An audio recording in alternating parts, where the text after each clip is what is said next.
football family. Welcome to another episode of Ball Chat Podcast, the Super Bowl Sunday edition of Ball Chat Podcast. I'm one of your hosts, part of the Ball Chat family. My name is Benton, along with the rest of the football family. Come on, Junior. Well, go on, family. How things? Well, I'm there, I know. Junior, how you feeling? Come on, Benton. Wait, those guys just asked me how I'm feeling. Wagwan. Yes. Great question. We don't deserve an answer. You don't. Okay, Jose. all right, Josie Junior. Okay, Jose Jr. Football family, Ball Chat Podcast, all about reviewing the week's major news in the world of football. We have a lively show ahead of us today. We're going to discuss Man City versus Liverpool in the big matchup in the EPL. We'll also discuss Andres Villas-Boas getting sacked at Marseille. Andres Villas-Boas says he's ticked off by the board making a decision that he doesn't agree with. We'll also discuss Jose Mourinho not giving an answer.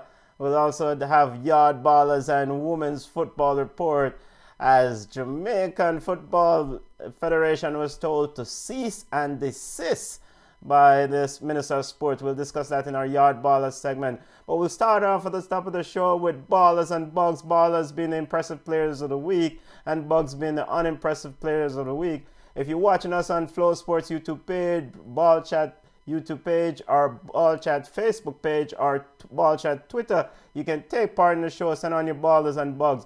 Junior, come on. You ready? Come on. Who do you have as your ball of the week watching football?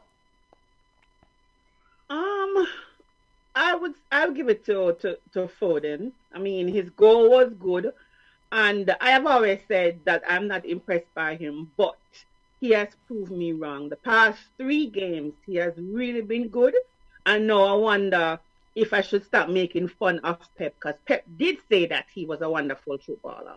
So I'm going to give it to him as my baller, and I also want to give it to my Messi, who came on and saved Barcelona. He came on in the 54th minute and scored in the 57th minute to give Barcelona, bring them back level, because Betis was really balling them. So I give it to Foden and I give it to Messi. I figure with $500 million salary over 4 years, you could come back and save Barcelona. Come on's ball of the week. Bring up the general Lionel Messi and Phil Foden. Junior family, who do you have as your ball of the week, as in impressive players of the week? Why my ball of the week? I'm going to give it to AC Milan. It seems like a broken record, but that team, they could have easily wilted under the pressure of Inter Milan. I would say Juventus now. I think Juventus is behind on 5 points of that game in hand, I believe. So AC Milan, through Zlatan's injury, through don't play, and they still figure a way out to maintain their lead in Italian league. So I have to give it to AC Milan for sure. I have to give it to the whole Manchester City. I mean, last year we gave it to Ruben, but I have to give it to the whole team because they seem like they are on a mission that they are not going to lose. And big up to Pep. Pep is showing why he's still regarded as one of the best coaches in world football. AC Milan and Pep Guardiola, the entire Manchester City team getting a ball of the week from Junior. My ball of the week, as an impressive player of the week, I have to give Raheem Sterling a big ball of the week. I thought he was instrumental in Manchester City beating the brakes off Liverpool 4-1. We'll get to that as we discuss that game later on in the show. And I also want to give a ball of the week to Manchester United. Anytime you can score 9 goals in one game, beat and teach Southampton and in the midweek, I thought that was an impressive performance. A ball of the week to them. Now let's get to our bug of the week, unimpressive players of the week. Come on, who do you have as your bug of the week watching football? Whew, I have a list. I have a long list. So I want to give it to Alisson.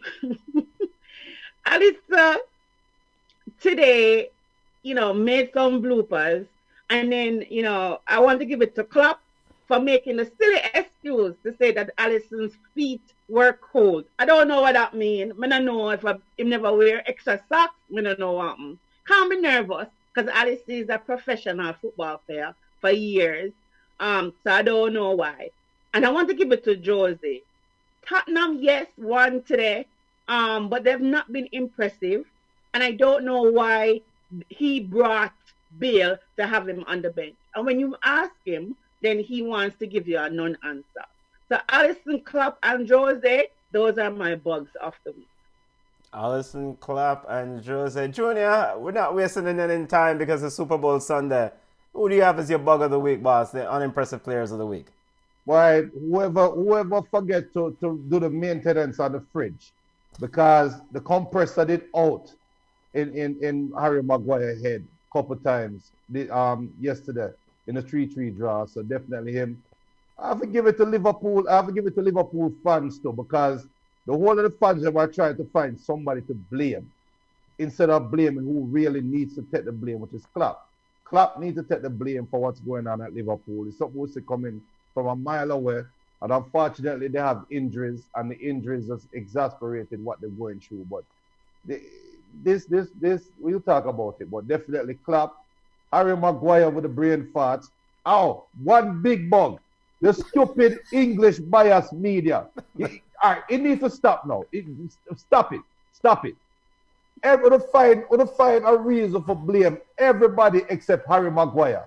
And my blood pressure just go up a while ago. Jamie Vardy, when Jamie Vardy came out for Leicester, Jamie Vardy is irreplaceable. Who? Irreplaceable? Come on, man. Give Wolverhampton them credit. And stop. The bias media need to stop. The English bias media. You know what? Let me take blood pressure medicine. All right, Junior. We'll get to Harry Maguire, Junior, later on in the show. As Harry Maguire is getting the bug of the week and the biased English media celebrating English players. It's long time thing that, Junior. My bug of the week, I got two bugs of the week. First bug, I want to give it to Stuart Baxter, former manager of Odisha FC in the Indian Super League. Odisha FC lost in the game on Monday night, and former manager Stuart Baxter said, quote, "I don't know when we're going to get a penalty.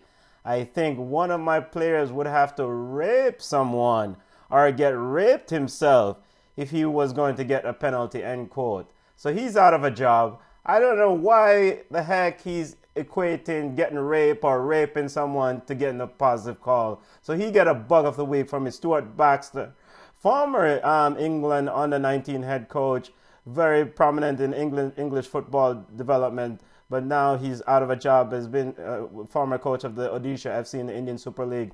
And I want to give a bug of the week also to Terry Fenwick, head coach of TNT, the Soca Warriors, big side down in the Twin Island Republic. Terry Fenwick and the Soca Warriors got 7 from Team USA last Sunday. And Terry Fenwick had the audacity to say, quote, "I had 6 players started the game that I had not seen before in flesh. I expected more. I expected better. We didn't perform." What kind of foolishness is that? Is this what? Chicken and beer football? You had 6 players that you started that you'd never seen before. Bug of the week for Terry Fenwick. And the funny thing about it, Terry Fenwick is getting $20,000 a month. And he says he has 6 players that he hadn't seen before. All right, those are the ballers and bugs. Football family, if you have ballers and bugs, send them on. Let's get to our football roundup. Let's start off with the EPL. Big game. Manchester City versus Liverpool. Is the title race over? Come on. For who? For who, Benton? For the EPL. I mean, there are those in the media who are proclaiming that it is over. That's madness. That's ridiculous. That's foolishness. I mean, there are so many games left. They're not behind by 20 points. It's like 3 wins. I mean, no, I really don't see. It's gonna be tight, but I don't see, them not being in the title race. I really don't see. So I still think that they have a good chance. Okay, so you think there's still a title race? Of course. Okay. There's still a title race. You're still a title race. Junior, what is going on with Liverpool, and what did Liverpool did so poorly and Manchester City did so well? Liverpool, they're just an injured bunch. Their top 11 is injured, and the front three is not firing. That front, Salah has not played well since the Champions League year. I know he's lead. I know the Liverpool fans are going to jump up now and say, "Oh, but Salah leading the golden blue boot race." Yeah, whatever. Salah is not playing well. Bobby Firmino is not playing well. And Liverpool has always been a team that tried to get the ball to the front three as quickly as possible and then they let them figure it out. And they have been figured out. It is what it is. Thiago could have been such a great signing if they had made complementary signings for him.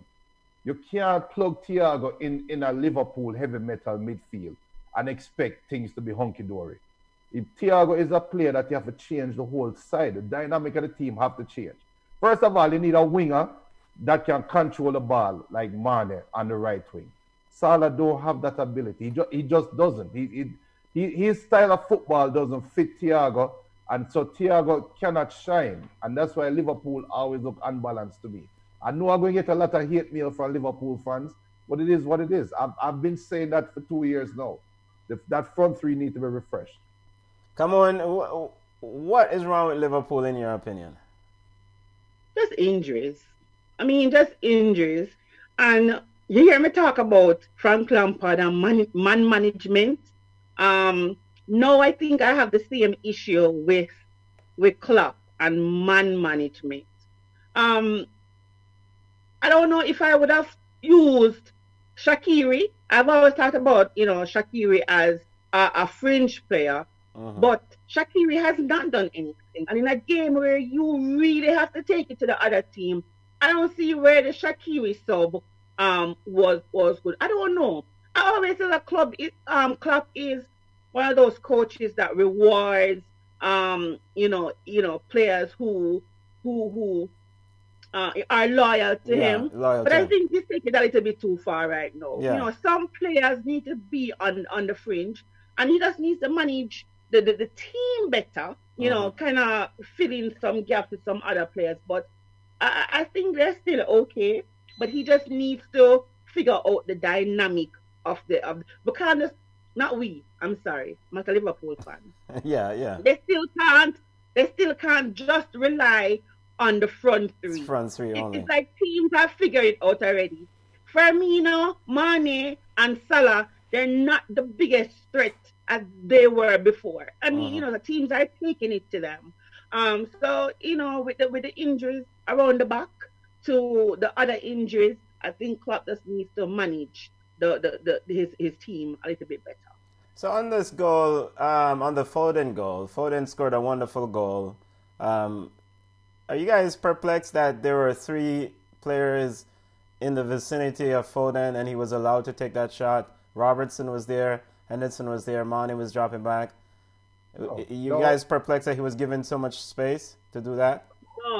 No. You know why? Yeah. You know why? And I'm not arguing with the Liverpool fan that lives in the house. Yeah. But players are afraid to challenge in the box. Okay.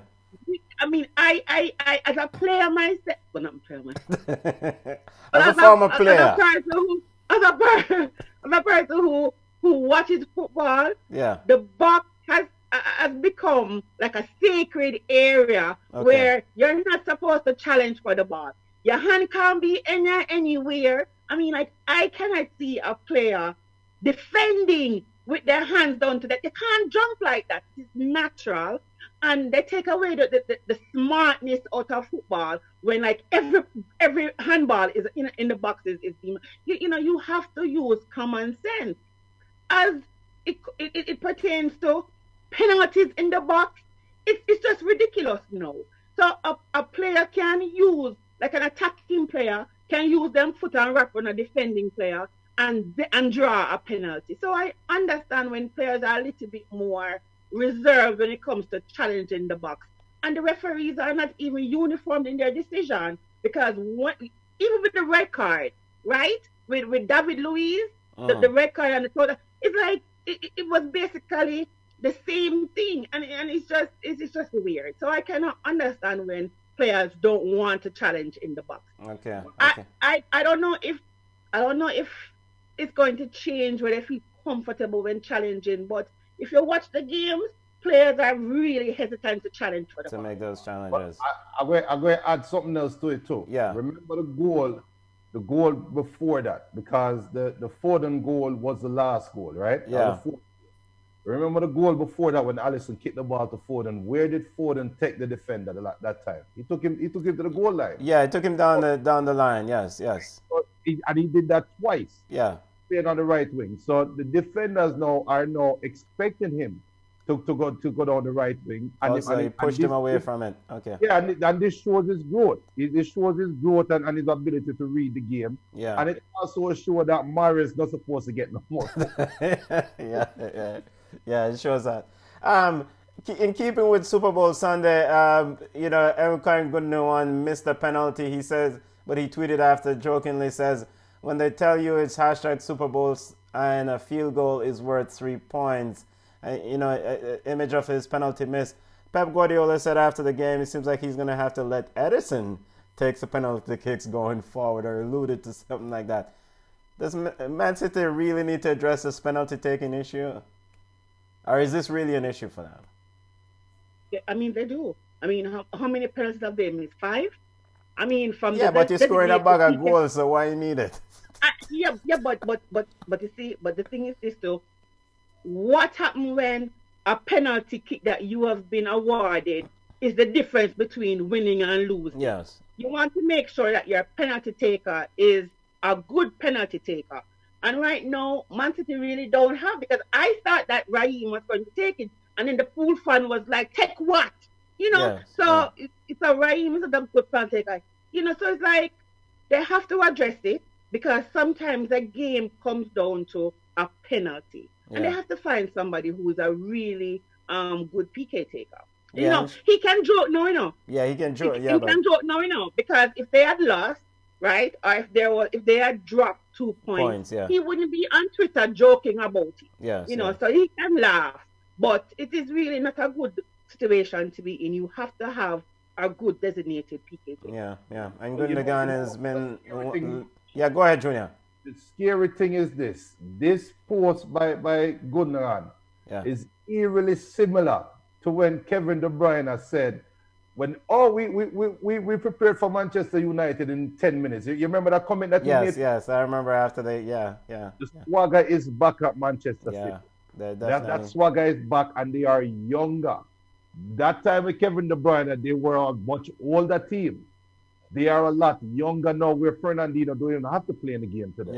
Yeah. Big game, if needed. Yeah. So, all of my fellow non-Manchester City fans out there, we need to hope and pray, Pep go back to Barcelona, because this team is here to stay for a while. So, speak to the importance of Ruben Diaz quickly. You gave him Ball of the Week last week, but how instrumental was him for them in this game against Liverpool? Extremely instrumental. Yes, he gave away the penalty. Yeah. Yes, he had a couple bad touches. But I did see where he ran with Salah step for step. Yeah. I did see where Salah was muted out of the game. I did see where Bobby Firmino wanted nothing to do with the middle of the field. I did see where Stones seems like he can be more confident with the ball dribbling up. I did see where Rodri, whom we beat early in the season, I see where Rodri sit down and read the game well, just because of that safety net behind him. And I trust me, this Man City team, barring injury, I don't think they're Champions League material, because they don't have a striker. But Premier League, they're winning Premier League for years to come. Okay, and let's hit the Premier League table quickly. They're ahead of Manchester United 5 points. Any other big takeaway from this game against Liverpool? No, Klopp says in his post-match press conference, as long as they keep playing, he saw a lot of great things, or a lot of good things out of this game. As long as his team keeps playing, the victories will come. Mind you, Liverpool has won a game at home in 4 matches thereabout, after having that really spectacular record. Is he right? Will the victories come as soon as they start winning, if they keep playing? Not necessarily. You can still keep playing and lose all the games where you play. I mean, as I said, they must need for shore up and come back rejuvenated. But you keep playing don't necessarily mean that you're going to win all the games that you play. So he has to earn his salary right here, right, and try to figure. And you know, Roy Keane. Roy Keane said they are quote a bad champion, as in, you know, they're not very good at defending their title. It's one of the worst performances from a defending champion in years. I think at this stage they have 27 points less at this stage rather than compared to last year. Um, is Roy Keane correct? I mean, should Liverpool have gone out and gotten a centre back earlier on in January rather than trying to plug this hole with Fabinho and Jordan Henderson? Of course. But I two things. Roy Keane is 100% correct. And yes, they should have went out and addressed their defensive situation. But I don't know, I don't know what is going on. And when will we start questioning Liverpool's decisions? When will we start questioning Minamano? When will we start questioning Keita? When will we start questioning Shaqiri? Giving up Ryan Brewster, not locking in Genie Winana, who was probably their best player on the field today. When are we going to start questioning their front office decisions? Are we waiting till they fall to top 15? Yeah, I thought overall the decisions have been good, but I think when you've seen the issues now that's presenting itself, one thing with Liverpool, it doesn't seem to have very good backup or very good cover. They rely heavily on that front three, and if the front three is not firing, then it's essentially it's kind of, you know, they're not competitive at all, and that's not very good decision making. Menamino is at Southampton and on loan, and Gini Wijnaldum looked like his contract will end at the end of the season without renewing, so he might move on. So it seems like it's coming to an end for this Liverpool outfit. They've definitely been exceptional over the last few years, but it seems like the writing is on the wall in terms of trying to rebuild this outfit going forward. And big up Starboy. Big up Starboy saying that bug of the week is Alison Becker. Bubba P saying shopkeeper. Starboy also saying another bug of the week is Mike Dean, poor refereeing. English media will never change. And he said that he told us last week that Klopp has fallen for the trap. The moment he started complaining to the media about other teams, he lost his focus. He also said, we Manchester United fans are not scared of Pep. United just need to make proper transfers come summer, and Klopp just need to shut up and coach and stop with the gimmicks. And Roy Keane was totally correct. And I'm going to add to that. Hold on there. You mean if you buy some players this summer, so that means that you guys are out of the title race, as what Ole said? Of course. All right, and it's a perfect segue. Let's go to Manchester United and look at the table. Manchester, Ali says they're out of the title race. Come on, is that kind of just a weak response?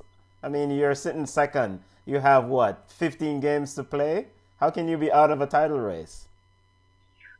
Listen, he's just trying to, kind of take the pressure off him a little bit by just agreeing with people who say, they shouldn't have dropped any points in that 3-3 draw. I mean, come look at it. He's probably just trying to rile his players up. Because you are up 2-0 and you have Everton. Everton, come back, come tie with you. Although the referee, they go in a Fergie time, it was so, like, karma was so sweet. But I don't see it. Manchester United still have a chance of being the winners. I mean, they have 15 games left. How much points that? Yo, Ole, just keep yourself fire. Man City has to lose 2 games, and Man U have to win plus 2 games over Man City over the next 15 games for Man U to win the championship. Can they do that? Or do you realistically see Man City going -2 in the last column for Manchester United? No. And the funniest thing is this. The whole media, if you guys really are being objective, I watching and listening. Even the Liverpool game today, oh my God, Liverpool is losing and they have lost. The title race is over. Liverpool is everybody's only competitor to Manchester City. If you guys notice it, Nobody's taking Leicester serious. Nobody's taking Man U serious. Because those two teams don't show that they can consistently win with pressure on their backs. They cannot go 15-0. They're not going 15-0. And isn't that good? Isn't that good though for you? Everybody is underestimating Manchester United. So that's free. The pressure is not. Listen, me and you talk about this already. Now. You talked about pressure, right? I know you said your team just go out there and play free. If you're the underdog and you have no pressure, no expectations, I mean, you go out there and play free. Man City is always going to have that expectation on them, and they can't play as free as they want to play. I don't see Manchester United knocked out of this race. So I mean, what you want, Junior? Come on, be honest with me. You using the word freedom and say Manchester City have to maintain the league and they're not playing free. Who looked like they were playing freer this weekend? Manchester City or Manchester United? To me, Man City to me. So if Man U have no pressure and can't play free, how are they in a title challenge? How are they title challengers? Yeah, but I'm saying going forward, Junior. Because going forward, after Ole come out now and say all of them something here and whatever, him I go free, him I go say, listen, I already tried out there and say, my team now go win. So let's go out there. Lower the expectations. Let's go, exactly. Yes, let's go there and just play free. And that's the thing too. After when they make it Southampton the 9-0, everybody was up in arms. Total, them a title contender, everything. It was just a 3-3. Nobody just dropped 2 points. No, nobody said that. Nobody I mean, said some of them. Conrad Tully, pick up yourself, family. You're Go ahead. I'm like excited. Listen, as much as I don't want to say, when Manchester United play good free-flowing football, then play a good football. I believe, say, Liverpool in a bit of trouble, spot a bother. But I think Man U can actually run down Man City. Come on. They have to. All right. Cavani is playing well, right? For Man U, for me personally to come out and agree with everybody that you hear and say they are title contenders, Ole will have to be ruthless for me for say that. Lindelof and Maguire should never start as defensive partners ever again in life. Cavani should be playing. Marshall should not see the field if Cavani is healthy in life. Rashford, if I look for Rashford and probably box Rashford 2 times and say, brother, you are done the fandangles. You are not Cristiano Ronaldo. He has to be ruthless. Pogba, you going to have to lead the side from the middle of the midfield. Until Ole show that him showing some of that characteristic, but until him really go out there and prove to everybody that, yo, we're taking this thing serious, they can't win the title. So, I mean, as it relates to Manchester United being a title contender, I think they're a title contender. You know, I was disappointed in the fact that, yes, they dropped those 2 points yesterday against Everton. There's no way that Harry Maguire should, at this stage, late stage in the game, should be playing the entire Everton team on side in the setup. But the reason why I will not say that this title race is over, because we've seen this before, right?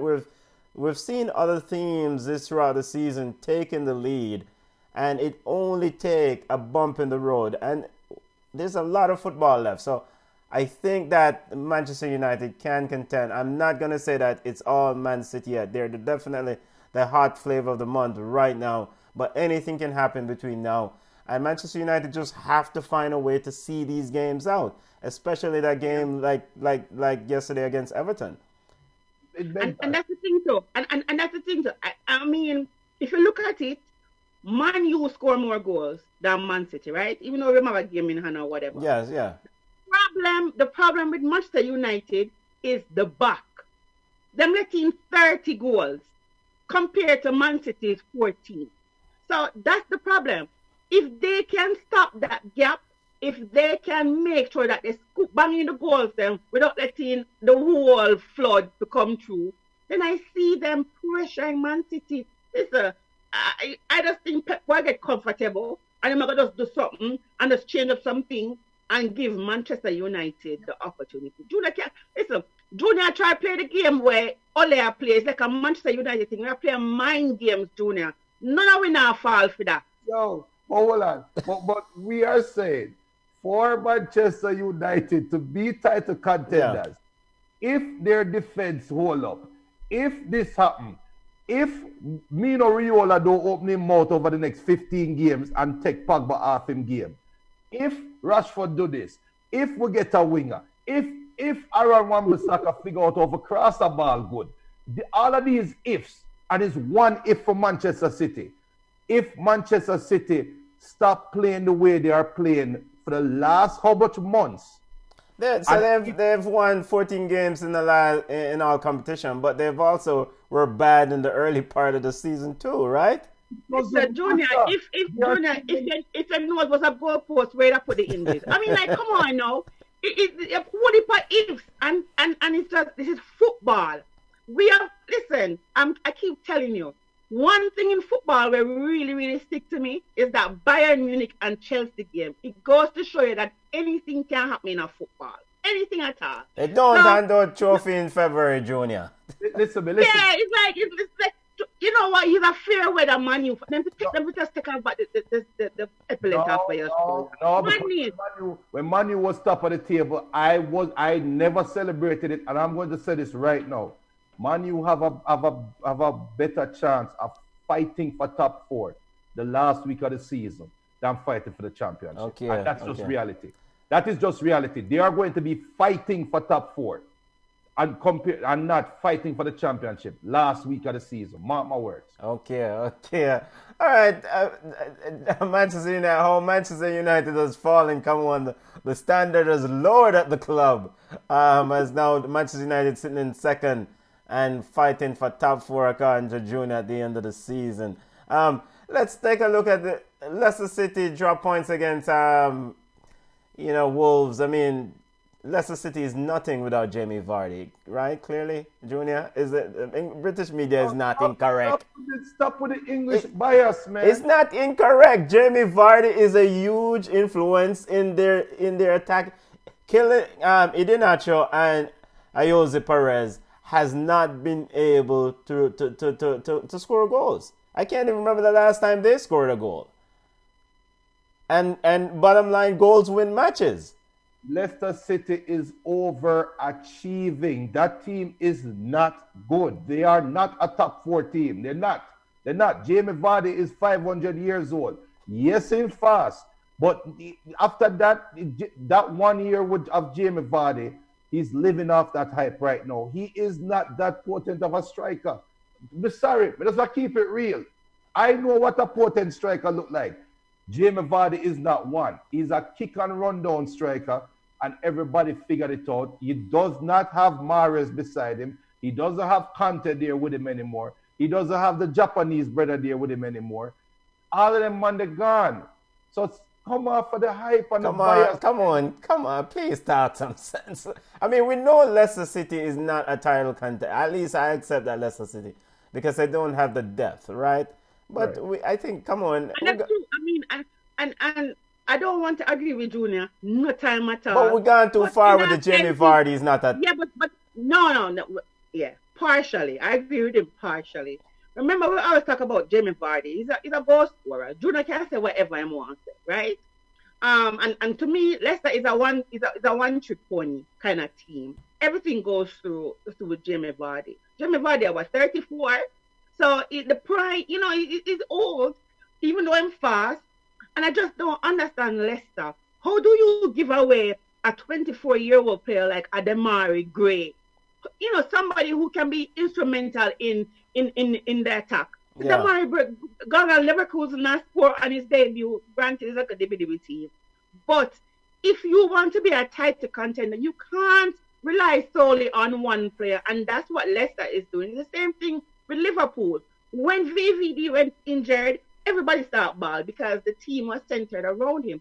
The same thing with Vardy. If there's no Vardy, then there's no party. Yeah.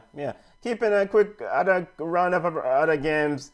Thomas Tuchel and Chelsea, they defeated Spurs. Is all things okay now with Chelsea? Come on. They defeated Spurs and defeated Sheffield United.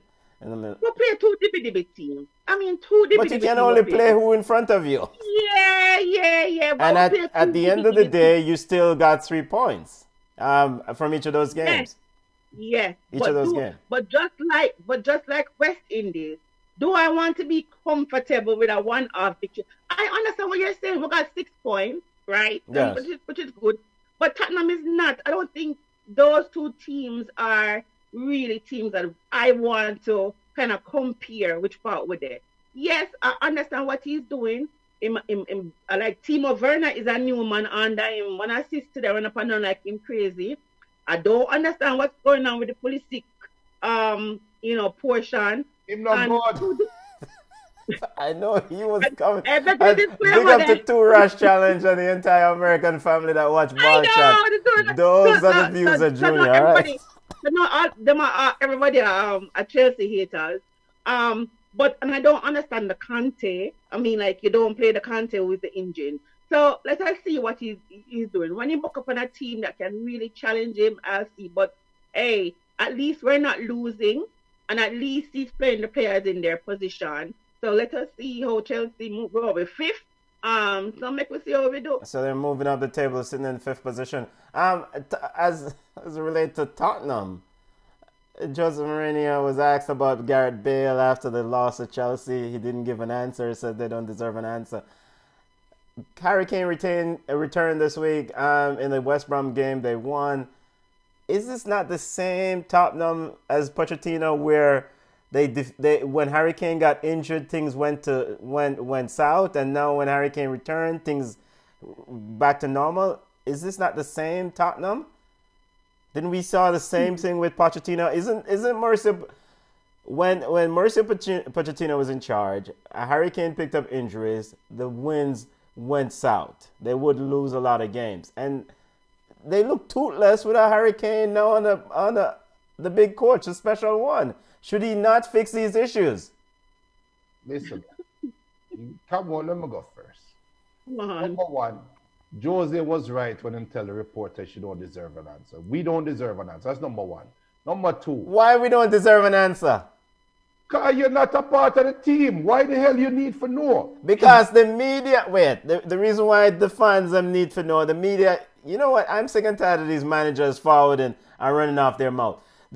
The big part of their salary and a part of this TV rights deal is going and answer questions to the media, whereas they can broadcast the program globally.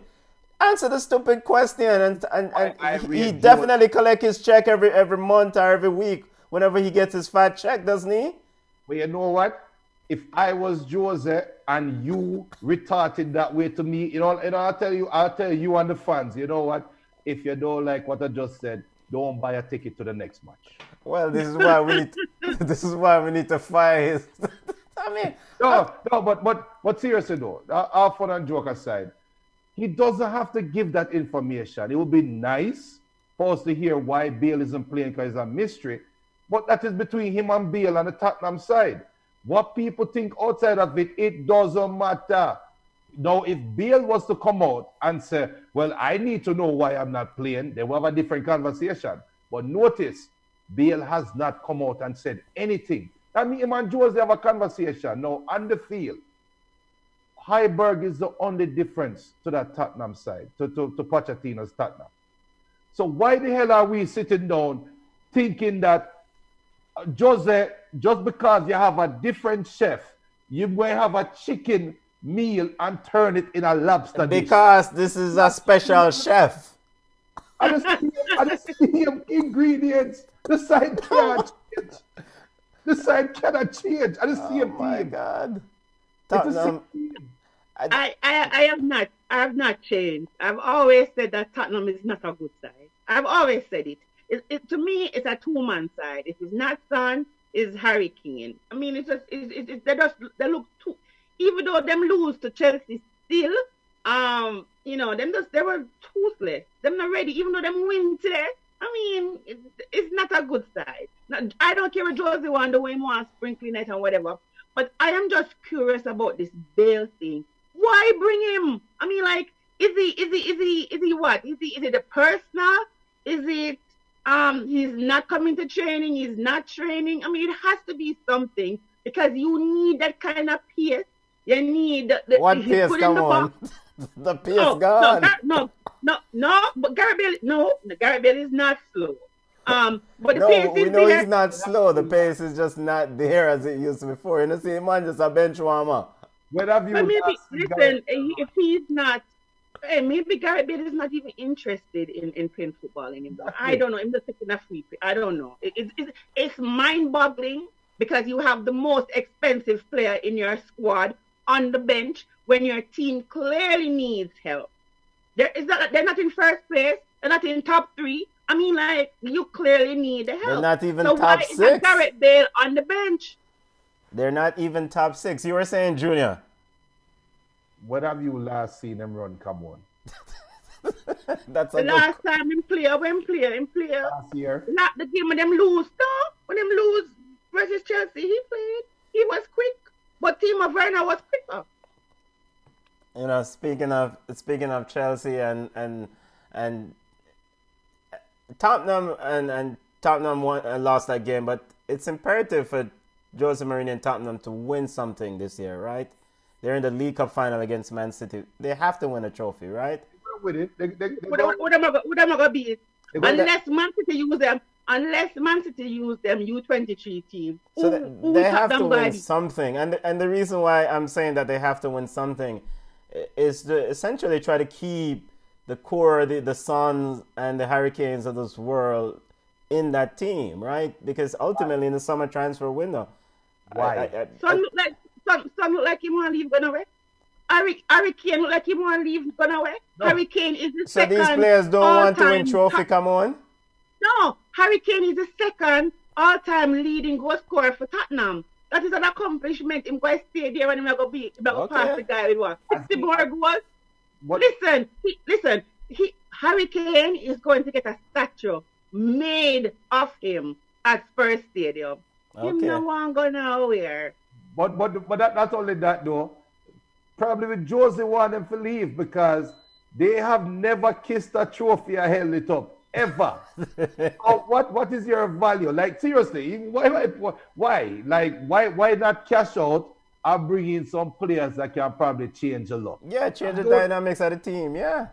Because I'm gonna go out on limb and say this right now. Tottenham is going to lose to Man City next week in the league, and they are going to win the FA Cup. Oh, so Tottenham is gonna win the FA Cup, but lose to City next lose week. to Man What do City. you mean? Josie don't want no chimney. All right. Okay. I think Tottenham. And I also found this, and it was interesting that Raheem Sterling has become the third player to score 100 or more goals under Pep. The other two are Sergio Aguero and Messi.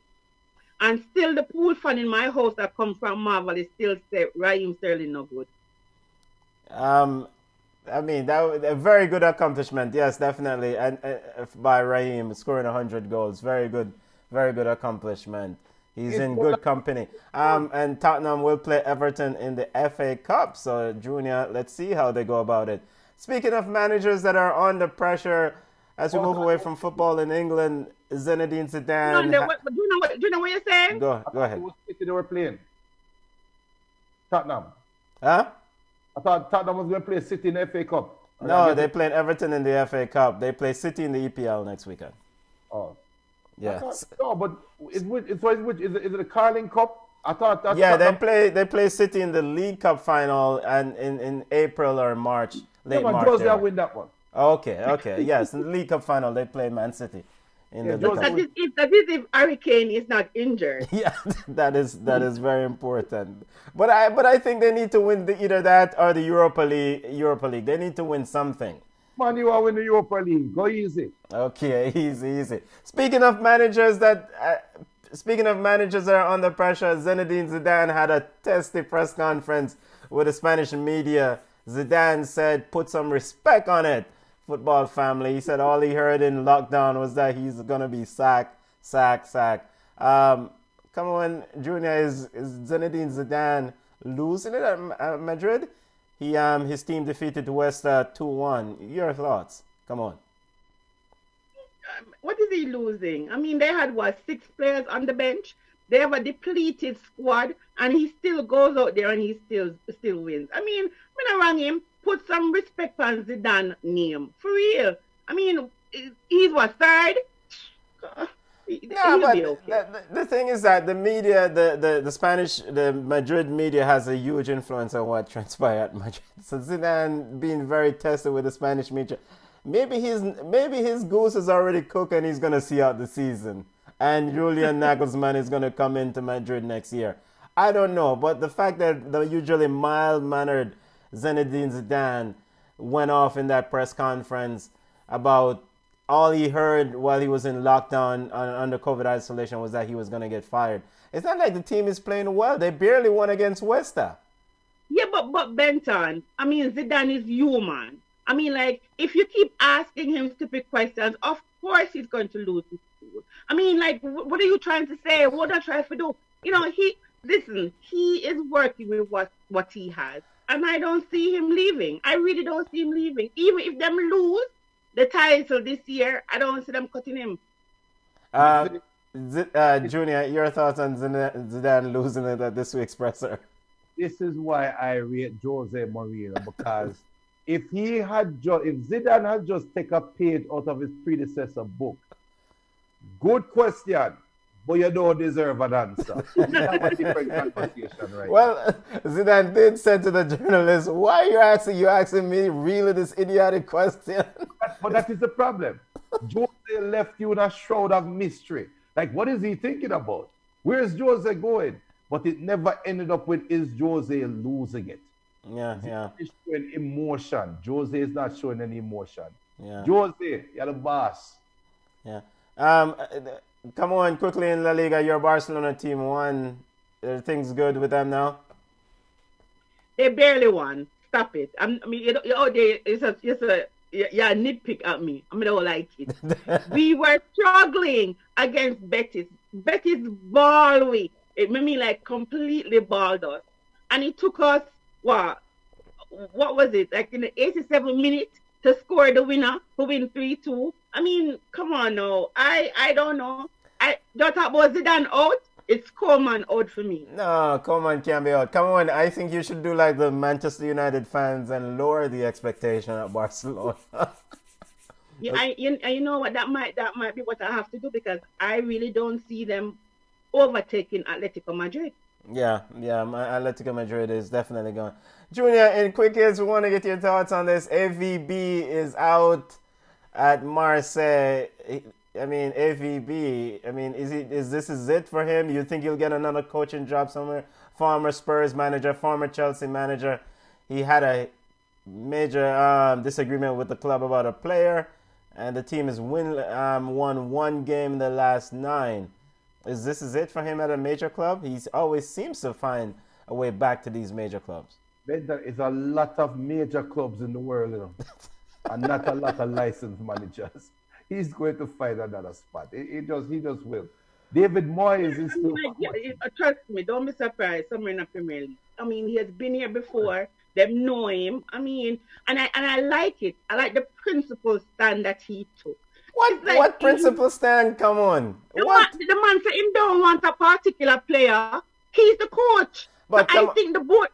Listen, what of AVB? Yes. AVB says they're bringing in a player that he says he does not want. That's fine. But he's the coach.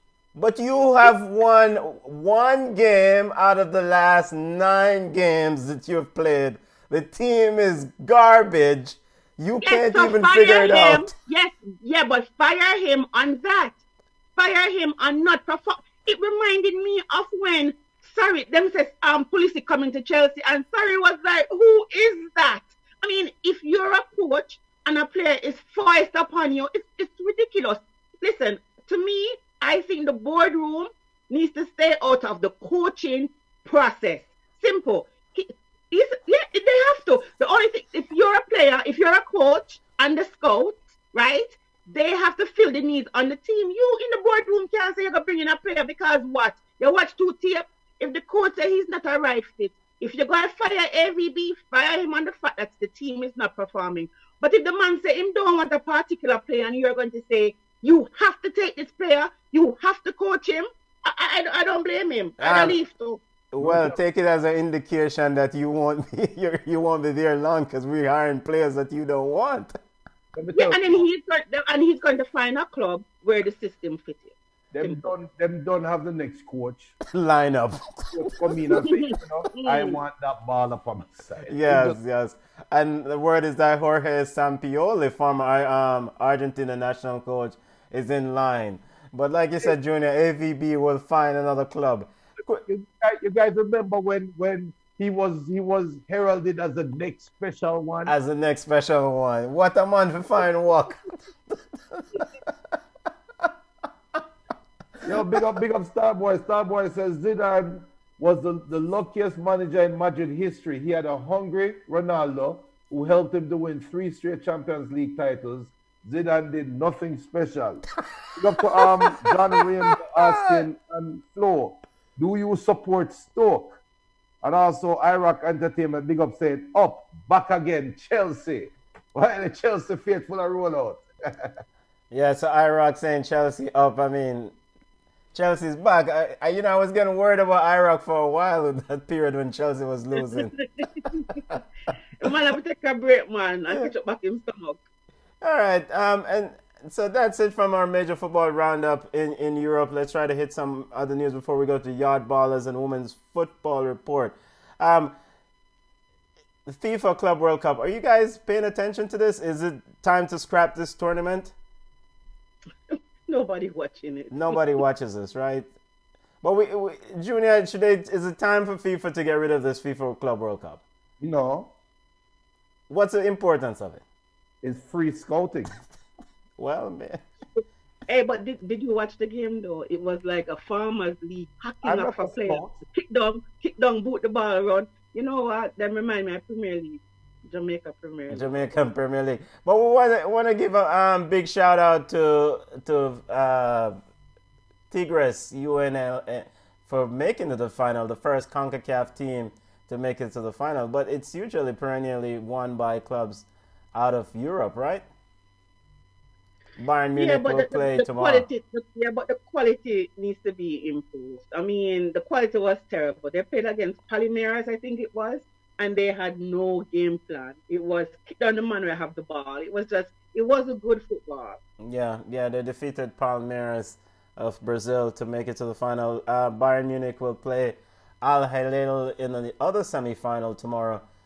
One would envision that Bayern Munich is probably eventually going to win the title, right? We'll see. Yeah, we'll see. We'll see. Yes, them winning the title. Even if them travel 3 hours before the game start, they're winning the title. Yeah, it's a foregone conclusion. It's not even. I stay up on the plane for 10 hours. Yeah. All right.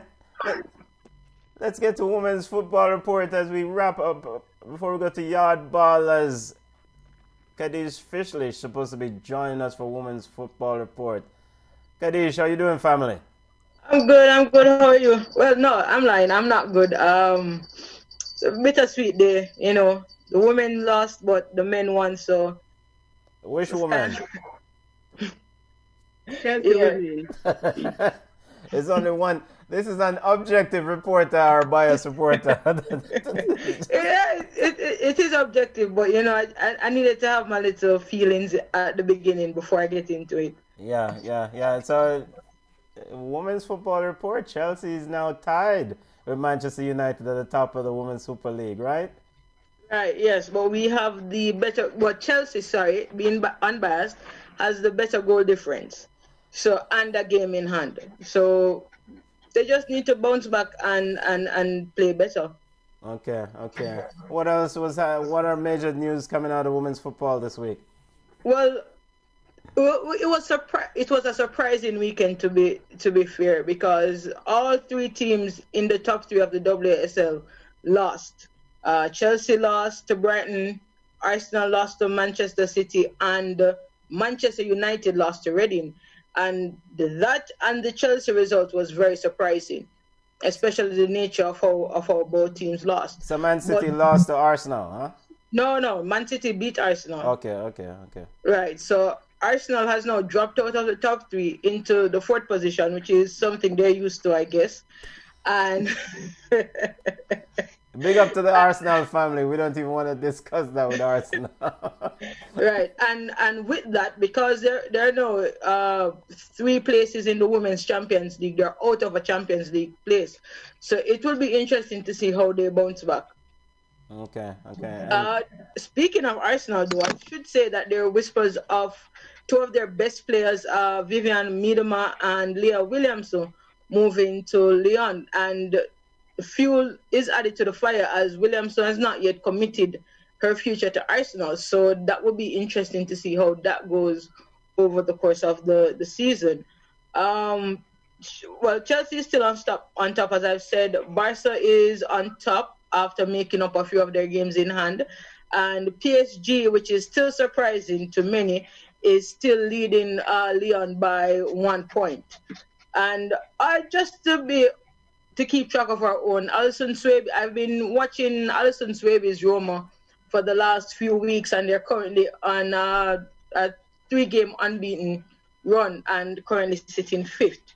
So far, those are the most important points going on in women's football right now. So I guess the Arsenal ladies are moving on, or potentially moving on to Lyon because they want to win something, right? Right. That's what's happening. And to me, that is surprising because Arsenal has consistently been fighting for silverware, but it's not been the same this season. They've been out of the League Cup since early last year. They're not in the Champions League this year. I don't know what's going to happen with the FA Cup because that has been paused due to lockdown. And they are effectively out of the running for the league. So I don't know what's happening at Arsenal. Okay. And still no news on my big baller Rose Lavelle. I can't remember if she played today, but she and Sam Morris recently returned from a few games with the US. So I think it may be another week or so before we get to see Roosevelt and Sam Morris playing. All right, respect. But for the US fans, Abidal Kemper has successfully integrated with the Manchester City team and has played a few good games so far. Okay. All right, family. Thank you so much. Stay safe and good luck to you Chelsea ladies, all right? All right, thank you. Bye, guys. Bless up, family. All right, now to Yard Ballers, highlighting Jamaican players playing their trade overseas. Leon Bailey was on the score sheet. Come on. Yeah, so Leon Bailey had a goal and 1 assist in Leverkusen's 5-2 victory versus Stuttgart. Hopefully he can talk to Damari Gray and see if he can bring him over to the JFF side. So Damari never played for England at all? I think he played friend. I don't think he's capped. Okay. I don't think Damari Gray was capped. Rope him in. We need to expand the pool. Yeah. Then Romario Williams scored for his team in a 4-0 victory in the Egyptian Premier League. So Romario, he has hit the ground running. The government of Jamaica, they have given the go-ahead for the resumption of sporting activities, but it will be on a case-by-case basis. So Babsy is saying that no spectators will be allowed at official competitions or training sessions. I want to see if they're going to need a JDF to kind of implement that rule, because, Mr. Man scale the wall for free events. So I don't know how they're going to keep out fans from the competitions or even training. So she's also saying that the equipment will be regularly cleaned and that they'll be taking attempts of players and coaches kind of to keep the competition going. So, that's like a step forward, but we're not sure. It was really, really funny when the Ministry of Health had to send a notice to shut down a JFF camp. One thing I found interesting in the memo was that Minister Grain said she was concerned about the training camp, especially in light of confirmed COVID-19 cases among players. So, what players, Babsy, have COVID? Are they in camp? I mean, Premier League players who have, because I don't think the JFF is that careless to have players in camp that are COVID-19 positive. So that was kind of something that jumped out at the memo, whatever, to me. So that was kind of weird. So also, what I found from the memo was that the application, because everybody who wants to have a sporting event will have to apply for a permit. It was kind of weird that the application from the JFF was made on February 4th for a camp that went ahead on the 6th. So it was like between the 4th and the 6th, them sending the application. So Babsy and Tufton said that now will work and shut down the camp. So JFF in a little bit of pickle. As Cady said, Alison Swaby and AS Roma, they're now in top 4 of the Serie A after a 4-0 win versus Bari. So, Alice is really making good moves. She played good football, a lot of minutes, so she's really, doing well. Ravel Morrissey is still without a club. I thought he was going to go to Turkey. Turkey, was it? So I don't know how that up and out. The transfer window closed, so we don't know. O'Neill Fisher is still without a club. His last club was DC United. Let us see if MLS is going to, our team is going to pick up O'Neill because he's a very good defender. So also with the Jamaica Premier League, Burger King and True Shake is now the latest sponsors. Chris is saying that they're one step closer to the JPL restart. They're finalizing their request for match days, in light of the government's approval to start. And I also wanted to say, I saw an interesting thing about with the expansion of the Scotiabank CONCACAF League and a new Caribbean Cup on the horizon, regional club football is set for a makeover. And it kind of led me back to what Junior was saying last week, was like something in the same vein of that. So it says, on Thursday, the Confederation announced an upscaling of its professional club platform, changes that will be so far-reaching, North America, Central America, and the Caribbean, and these areas will benefit. They're saying each region will have its own competition, inclusive of the Caribbean and Central American Cups, and that would be linked to the CONCACAF flagship competition, the Champions League. So from 2023 going onwards, they'll have a regionalized group stage, and which is a part of a major revamp, and that will boost club football across the Confederation. So that's kind of good, and that would be very good. So you can see that we have created a Caribbean Cup that will be managed by the CFU. So hopefully Jamaica will benefit from that. Keep my idea. Are you for them idea? No. Mm-hmm. So the same thing that you were saying. So football across the region will actually benefit from this if they actually implement it. Yeah. Yeah. So that's my football roundup for the week. Okay. Yeah, I was waiting to see if you were finished. But yes, there's a plan to expand football, or at least club football, as they try to revamp or make over the landscape of football in CONCACAF and the Caribbean. Quickly, before we exit for the evening, the MLS. Quickly, as the MLS and the MLS Players Union come to an agreement, come on, Junior. They did. I mean, they did. And it's a hot mess. Okay. So the players, I think they're still yet to agree. Okay. But they're still working on trying to figure it out. Yeah, and to kind of give a backdrop, the current collective bargaining agreement, there was a clause that the owners triggered to renegotiate the current collective bargaining agreement. They wanted to extend the collective bargaining agreement for another year. The players made a counter proposal. They had until February 5th to come to an agreement, and we will see some different stipulation. The players requested different things. So I know one of the biggest things that the players were asking for in that agreement, was that they wanted to make free agency at the age of 23, after 3-4 years in the league, wanted to allow players to have free agency rather than the current setup of being allowed to be a free agent at 24 years old. Is that something? Do you know if that was agreed to? I don't know if that was agreed to. I think they're still working because nobody liked that proposal. A proposal is really dumb, just to say. So I think they're still working on that portion. But what they're setting forward, it makes no sense. It does not help the players one bit. It helps the owners. And I think it is good that the players are actually coming together to say that this does not work for me. Yeah. Junior, you have any info on the? And before we go, so David Nicholson is saying that there's a guy named Ivan Tooney. He has 22 goals in 27 games and 7 assists in the championship, monitored by Arsenal. I forgot what club he is, but I know is it Swansea? But I know I've watched him, and I know the JFF has been watching him as well. To David, so I think he's still in the scope. If monitored by Arsenal. Why would he want to do that to himself and go to Arsenal? Why so and what? Then also he's saying that there's another guy named Isaac Hayden of Newcastle who's waiting for the JFF to contact him and talk to him about how important he would be. He has also started Brentford. Thank you. Ivan Toon is at Brentford, and he has also started to get his paperwork. Listen, JFF, don't listen to us, but I will definitely send the information because trust me, I mean, World Cup's coming up.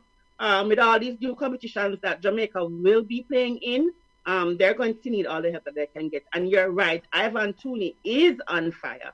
So then, why would they still be scouting him? Why would they still be taking notice? I mean, why don't they just make the connection and Arsenal? execute and make a move on it? Who, Arsenal? The JFF. Why? He's talking about the JFF here. I mean, maybe he is. Simon Preston says he's very excited to play for us. Well, that may be true. But Simon has a network in JFL. So if Simon is watching Ivan, JFF is also watching him as well. So then, I think Simon, why is it taking so long for them to make a move and secure his services? But he says he has started his paperwork. Okay. So once he gets his paperwork, I think he will definitely. I think he'll be a part of because there's no reason for JFF not to call him in with 22 goals in 27 games and 7 assists. That's what Jamaica needs. Come on, yes, Benton. Yeah.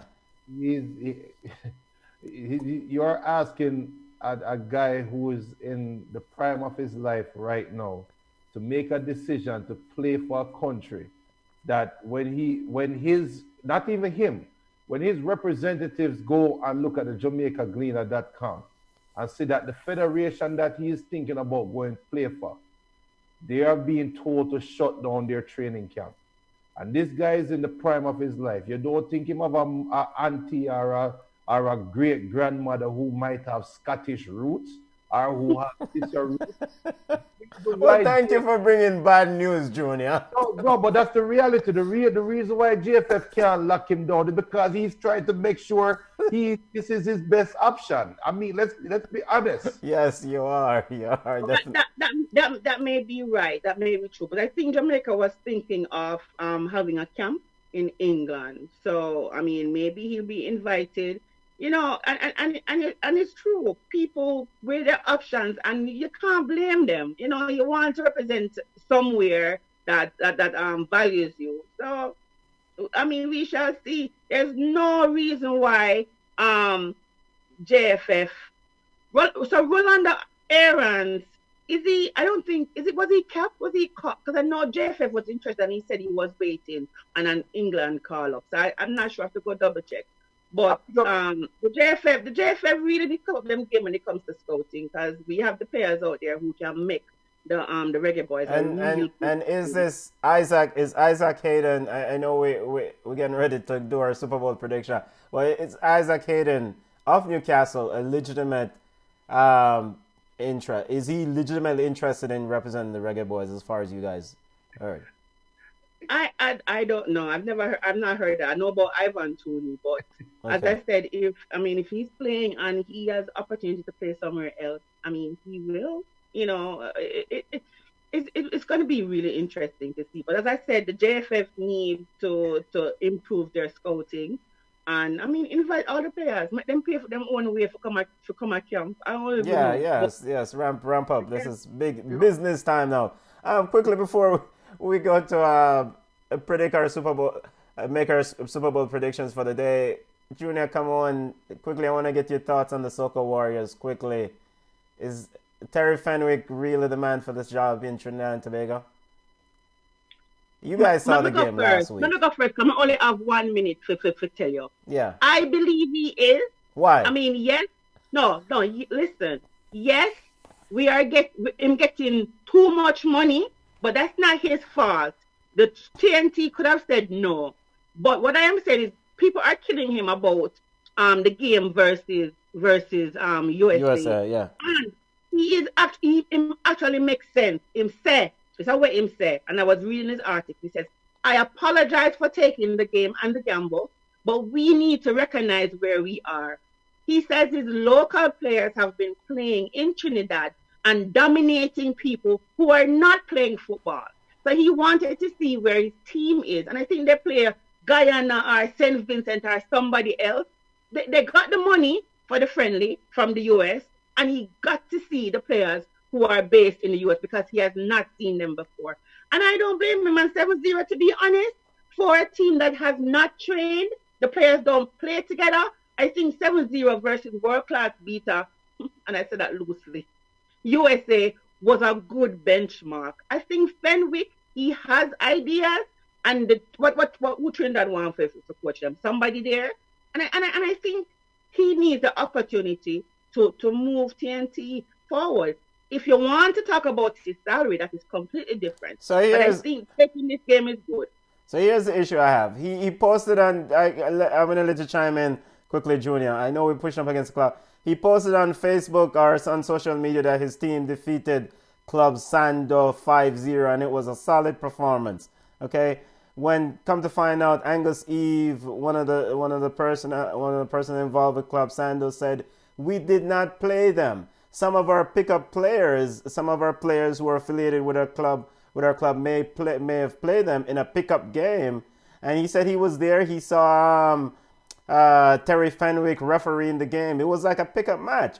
So when he's promoting such victories as solid win, then is this the guy that you really want to take serious to really manage your team? But did they win or not? Did they win? It was the, yeah, listen. But he's saying that they played. He said that they played a club team when they did not play a club team. They played a pickup side. Listen? I see the back and forth. I see the back and forth, and I think it is nasty and distasteful.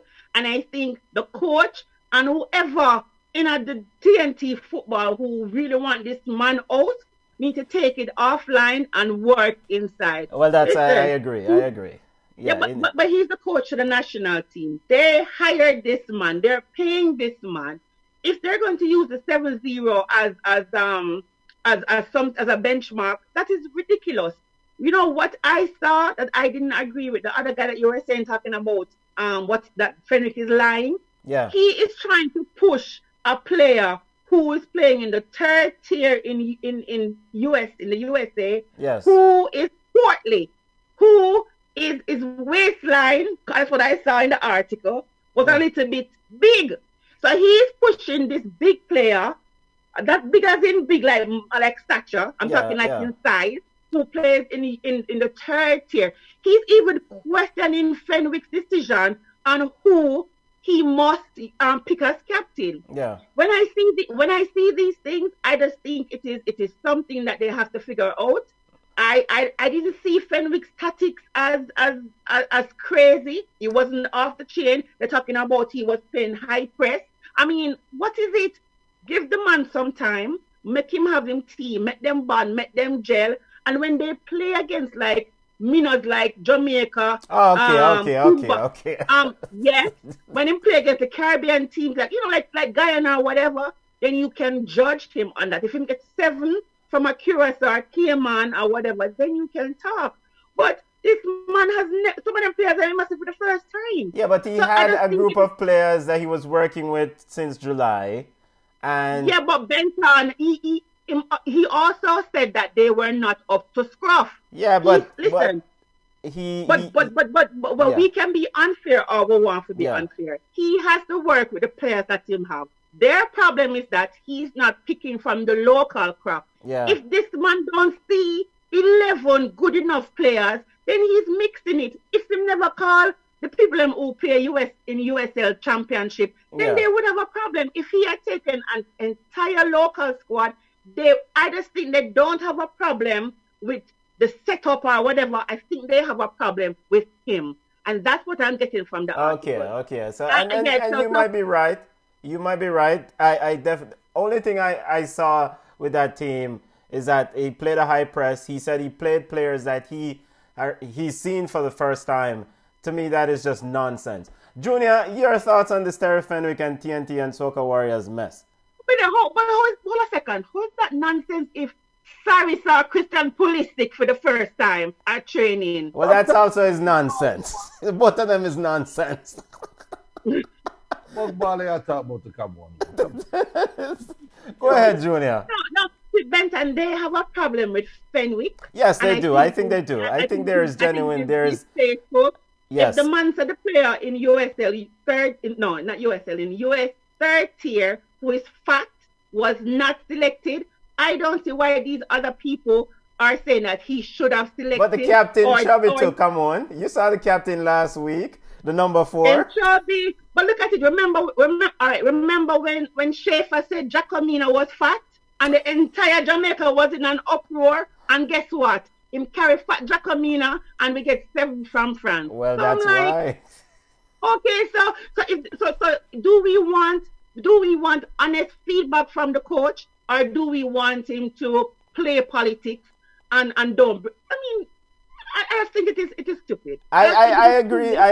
There seems to be a segment in TNT that's trying to get Fenwick out, but Trinidad get ready to play World Cup qualifiers in March. They start off against Puerto Rico, which they should beat. Junior, go ahead. Your thoughts. TNT football is just toxic right now, and the fans and people just don't trust them. I mean, this is what happened when FIFA come in, create uproar, kick over the ants nest, and then there's no continuity there. Who the hell thought Trinidad was going to compete against America? When was the last time Trinidad played a meaningful football game? I go up against America that has played all of these competitive games. What the hell was expected? I told them last week, they might get them head bust off. All right, Junior. Junior, but to be fair, those 7 never too bad, because we just say 15 or 16. So in our way, they kind of held their own. To be honest, but remember, they also got paid to do it. So maybe it was a money-making tour as well. Right. They have to cover Fenwick's salary. Yo, you know what, though? You know what? David Nicholson, I like your comment you make from FlowSports. And these comments are just from Junior and not from everybody else. It's not a representation of Ball Chat Podcast. It's only from me alone. Listen, my brother. We can't just get up and say, oh, GFF know about this player. It doesn't work like that, big man. These players are going to make a decision. GFF cannot force a player to come and play for Jamaica, or just because a player have heritage, Jamaican heritage, they are going to clean it up in the media. Come on, I will go out and say it for you. They will clean it up in the media. I will say it. They will clean up in the media, but a lot of these players will look at JFF and tell them straight up, I'm not playing for the idiot side. They will say it. So, yes, you might see a baller. Yeah, trust me, people are recommending players to the JFF. The JFF are sitting down, combing Wikipedia as soon as a baller, well, black, I have a Jamaican type. You know how much Delroy them say in England, and them go put you Wikipedia and say, wait, Delroy is a Jamaican name. I will say, come on, you know them do that. GFF do that. We sit down and we talk about GFF. They are doing it. Let's be fair and let's be honest. These players who live in England and them sit down and their teammates are flying to Portugal, flying to Spain, flying to South America to play international games. They want to fly to those countries too. They don't want to fly to Jamaica. The reality is Jamaica is a last resort for a lot of these big name players. Let's just be honest. Exactly. All right, Super Bowl prediction, family, before we head home. Junior, who you got? Kansas City versus Tampa Bay. Damn, man. Yo. Super Bowl prediction. Come on, who you got? We got to go. Come on. I only watch the real football. Okay. I mean I don't rugby is not my thing. Or handball is not my thing. But I do not like Tom Brady, none at all. So Patrick is I'm So giving it to she's the going with Chiefs. Kansas City Chiefs. I like Andy Reid from Eagles days. So I'm going to go with Andy. So you're a Tom Brady hater. Junior, who do you have? No, I'm a Democrat. I am a She's die-hard Eagles fan. I love Big Red Andy Reid. Love him. Pause. Rate Andy Reid. But him son will have the accident this week. It just feel like a bad omen. Tom Brady playing at home. Him have something against the Patriots. Him want to prove to Bill Belichick him can do it without him. Yo, Tampa Bay winning 45-42. He's even giving us a score. I think Tampa Bay is going to win also. That's my prediction. I gave it forward for the show, man. Yes, yes. Yeah, because why forward for the show, we'll have a conversation about this Jamaica thing. Probably next week or the week after. We get in contact. All right, football family. Yeah, go ahead, come on. And that's okay, David. If and for Junior, I'm not pay Junior no mind because we have this conversation in house. But that's okay if Jamaica is the last resort. They can come in and help Jamaica to qualify for the World Cup. So the whole of we can run up and down in our jersey. So I'm okay with that. Yes, we need all hands on deck, as many players as we can. Super Bowl Sunday edition Ball Chat family. Enjoy your Super Bowl. Come on, have what? Tampa Bay or Kansas City? And Junior have Tampa Bay. Tom Brady, boo! Come on, doesn't like Tampa Bay. Football family, you can connect with us on Instagram at Ball Chat Podcast, on Twitter Ball Chat 1. We're on Facebook at Ball Chat. You can email us at ballchatpodcast@gmail.com. Yo, we're gonna road now, family. Look more. Later. David, we're for link